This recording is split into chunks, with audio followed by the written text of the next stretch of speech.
Thanks, Steve. And congratulations to you and the entire ICCC team.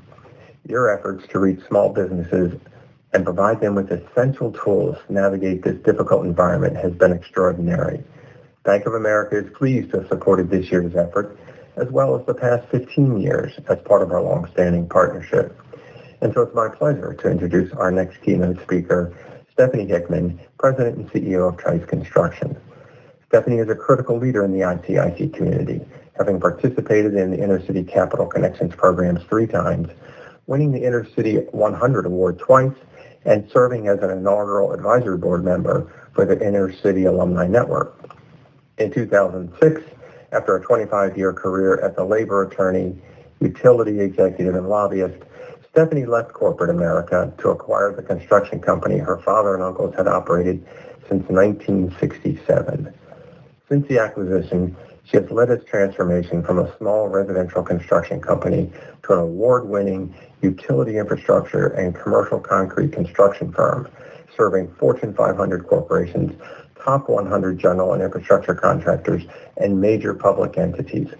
Stephanie combined her leadership skills with a team of seasoned operations professionals to position the company for continued significant growth and success. Stephanie enjoys working with other minority-owned businesses in the early stages of their development. Thank you so much for that kind introduction and for having me here today. My name is Stephanie Hickman, and I'm the President and CEO of Trice Construction Company. ICIC means a lot to me personally because I've been involved with the ICCC for many years and with the organization in general, and I'm a proud alumna of the Inner City Capital Connections program. Being part of an ICCC cohort helped me strengthen as an entrepreneur and helped me to prepare to better deal with bankers and other investors. It also gave me a framework for understanding my business, positioning it for growth, no matter the business environment. And we really got put to the test on that this year. But before I talk about that, I'd like to share a little bit about my background and how I came to lead Trice Construction Company. So I'm 4th generation in a family that has been involved in construction dating back to the late 1800s. My great-grandfather Trice provided labor and equipment to help build the first paved roads in Mississippi. That was great Uncle Albert and a mule. But he was also a landowner in the late 1800s, which was almost unheard of for a black man at that time. Later, his son, my grandfather, worked for a construction supply company and was on construction sites every day. My other great-grandfather, Hickman, dug the wells across his central Mississippi community. His son, my paternal grandfather, carried on his father's legacy and was also a carpenter who built his home from the ground up. Now, my parents were part of the Great Migration and moved to Chicago in the late 1950s. And my dad and my uncles worked construction here and there and later decided to start their own construction business in 1967. And that was the beginning of Trice Construction Company. And I always think about the audacity of 4 young African-American men, all under 30, with young families, making a decision to do that at a time of similar unrest in the late 60s. And over the years, they grew Trice into a respectable concrete construction company with a really great reputation. Now, meanwhile, this business that it fed, housed, clothed, educated at least 10 families had me set on my goal of becoming an attorney. I went to law school and worked as a lawyer before joining the corporate sector. And I was pretty happy. But by 2006, my father and one of my uncles had passed away, and my surviving uncles were starting to think about their exit strategy. Well, that strategy pretty much amounted to them turning off the lights and walking away, a cease operation strategy. Now, during that time, as my own career had grown, I was a vice president at ComEd Exelon in Chicago and was rising through the ranks. But there was a little voice inside of me that was pushing me to find a little bit different adventure.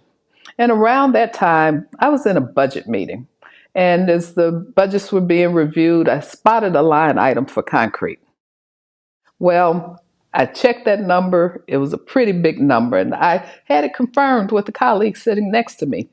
And that was the day, light bulb went off over my head. I decided to start planning my own exit. And I eventually acquired the business from my uncles, and I got the adventure I was looking for. Boy, did I get that adventure. So I purchased a business that at that point had an excellent reputation, but no clients, no revenue, no staff, no pipeline. So I wonder what I got myself into, but I never doubted my choice to pick up my family's legacy. So today, 13 years later, I'm proud to say that Trice is a self-performing civil contractor. We do work in utility infrastructure and provide other concrete construction services for buildings. We count among our clients Fortune 500 corporations, top 100 general contractors, and also large municipalities like the city of Chicago.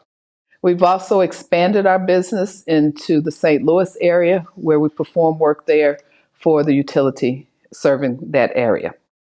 In 2019, Trice employed more than 150 employees, and we're proud to have prime Tier 1 contracts with those major utilities in Illinois, all but one of them. We've worked on some really exciting projects over the years that have transformed communities, like the Whole Foods development in Chicago's Inglewood community, a food desert.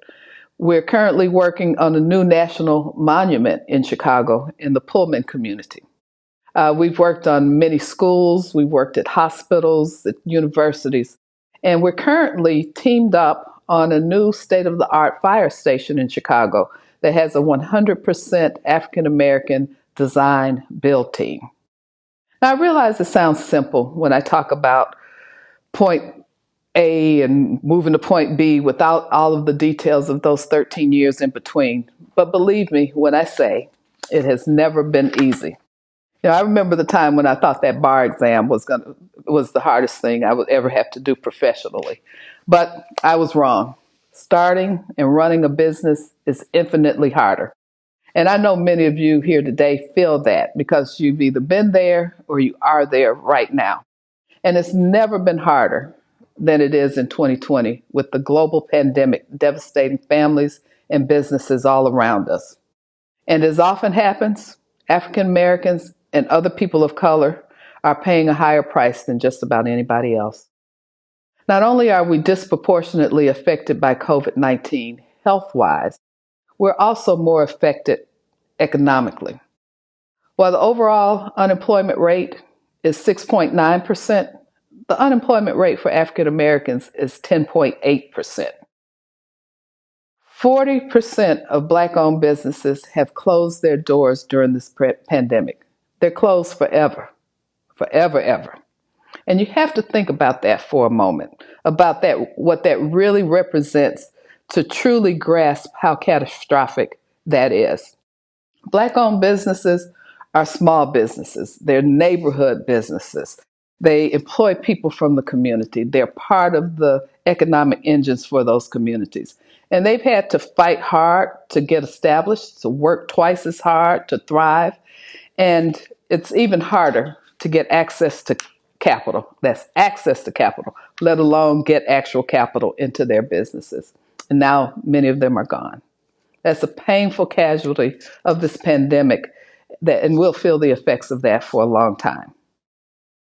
Fortunately, some businesses have been able to survive and pivot and get creative in the middle of these tough times. So let's talk about being one of those businesses. How do you do it? It's not easy.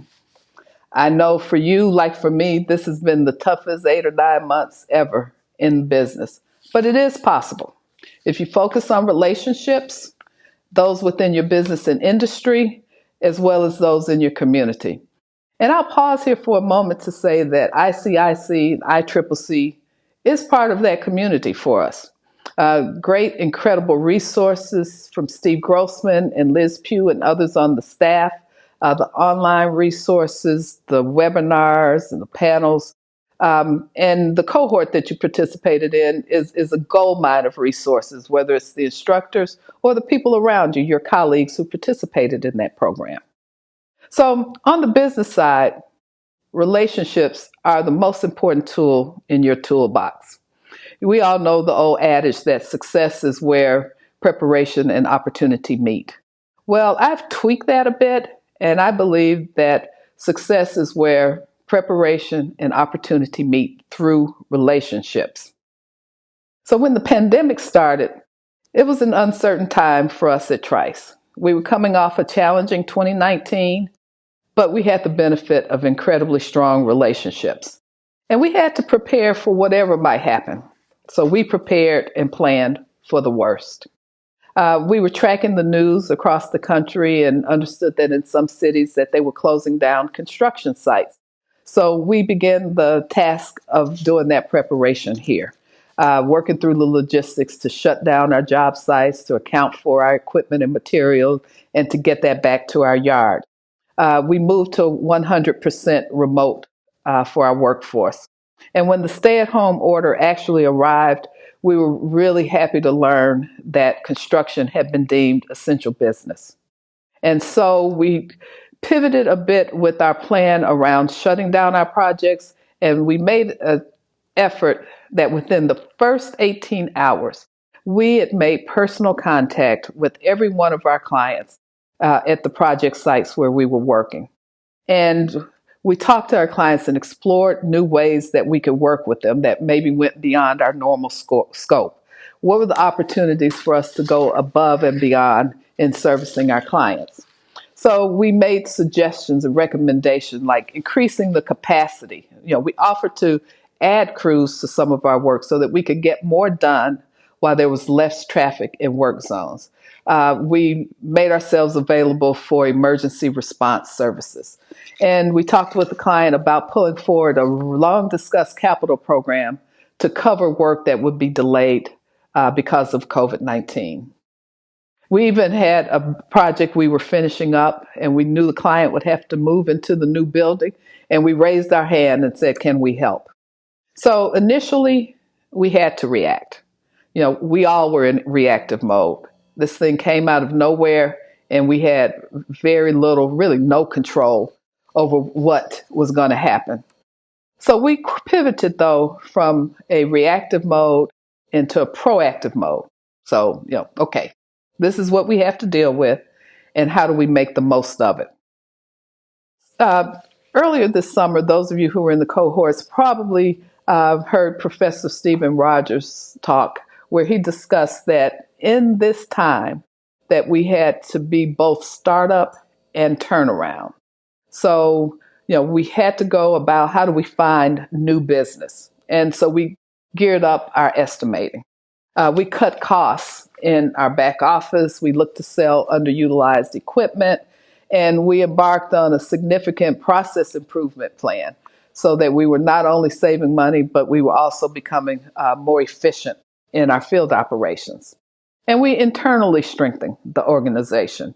My son Jason took on a greater leadership role and is really doing a masterful job in preparing us for the next phase of growth through innovation. So, I'm really proud that we're now 3G, third generation in this business, and that would make it 5 generations in construction. So these were not the only ways that we were able to survive and thrive during this pandemic. It took capital. And finding available capital, we know this is one of the most pressing issues for small business on a good day. But this came into sharper focus with the pandemic. The PPP was really important to our business and to many businesses. It was a great thing, but what we all learned in that process was that not every business who needed a PPP loan was able to get one. We were one of those fortunate businesses that were able to get a loan because we had a strong existing relationship with our banker. Now, how did we get there? Well, several years ago, as we were growing and we were looking to expand our business, we did something that's fairly unorthodox, and we issued an RFP to 10 banks and laid out what we were looking for and asked them to compete for our work. Ultimately, those 10 banks kind of whittled down to 6, and we got offers from 6 banks for our business. And because of that, we were able to build relationships in a way with multiple banks, but we selected the one that we thought would provide the best service for us. And it was important for me to have a bank that we could have access to the bankers and to decision makers. And that decision was validated when we hit a rough patch, and again when it came time to apply for the PPP funding. Now, on a side note with regard to PPP, one of the banks that participated in our RFP invited us to apply for a PPP loan through them because I maintained the relationship. Now, I know a lot of small business owners, open bank accounts, perhaps where they're doing their personal banking, but I can't emphasize enough how important it is to be selective and strategic in that process. So don't just open an account at a bank and be done. Walk into that bank, meet with the banking team, and evaluate whether they'll have your best interests in mind and be invested in your business and your business's success for years to come. And again, ICCC presents a great opportunity to start building those relationships. And I hope you've networked with some of the bankers and other capital providers already that have participated in that program. So regardless of whether you already have a bank account somewhere, this is something you can do today. And I urge you to do that, especially now that capital is becoming more available to us. In particular, growth capital for people of color and businesses in cities. Banks and others are finding new ways to address the historical racial inequities in access to capital. And I think, from whether it's from banks, CDFIs, impact investors, I think what we'll see now, we can anticipate a significant flow of growth and equity capital. And ICCC helps us get ready to do that. Now, I've talked about business relationships, but something that's equally important is the relationship with your community and the roots that got you where you are. For me, this is obviously very personal. I trace the seeds of this company back to post-Reconstruction era Mississippi, and I'm following in the footsteps of my ancestors. I'm conscious every day that I'm standing on their shoulders and doing projects that my great-grandfathers, my grandfather, and even my dad and uncles never could have imagined. I'm descended from people who accomplished things that were nearly impossible in their time, and that gets me out of bed every morning with the fire in my spirit.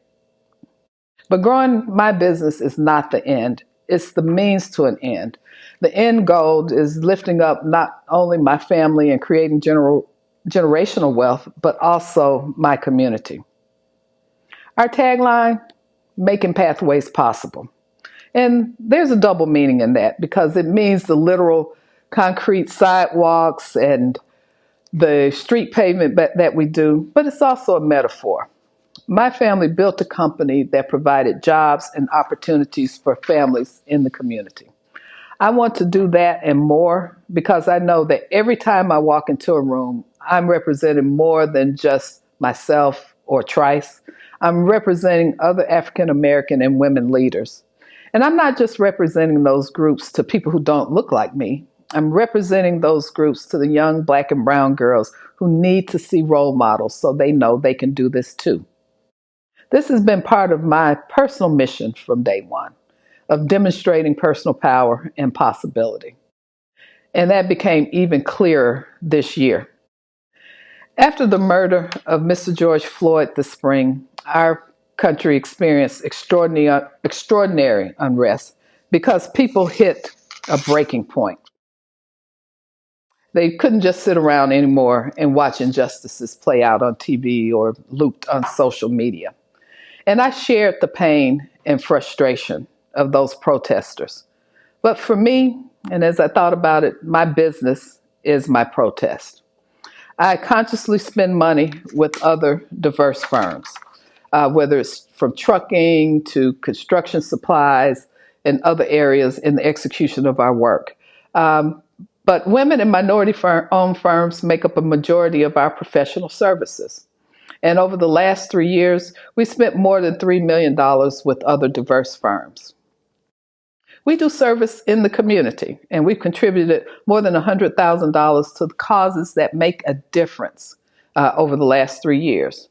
And we employ people from our community, including returning citizens, those who have been underemployed or otherwise disenfranchised.